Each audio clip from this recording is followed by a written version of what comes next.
আজকে আমরা ইম্পারেটিভ সেন্টেন্সের ভয়েস চেঞ্জ শিখব। রুল 1, এখানে আমরা টোটাল দুটো নিয়মে শিখব, তার মধ্যে রুল 1টা একটু দেখে নাও।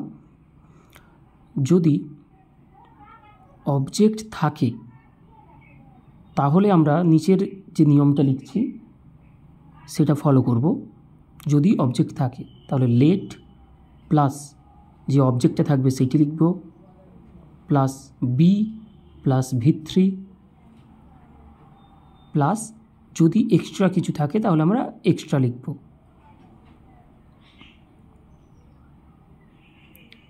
একটা উদাহরণ তোমরা দেখে নাও। ওপেন দি ডোর, অর্থাৎ দরজাটি খোলো। এখানে ওপেন হলো ভার্ব এবং একে যদি আমরা প্রশ্ন করি কি খোলো তাহলে উত্তর পাবো আমরা দরজা। দি ডোর এটা হবে কি এখানে অবজেক্ট। তাহলে এর ভয়েস চেঞ্জ আমরা এই লেট দিয়ে করব। নিয়মটা একটু দেখে নাও। লেট প্লাস অবজেক্ট হচ্ছে দি ডোর, বি ওপেনের 3 নম্বর রূপ ওপেনড। এটা তোমরা কমেন্টে জানাও। ডু ইউর হোমওয়ার্ক, এর ভয়েস চেঞ্জ কী হবে কমেন্ট করো।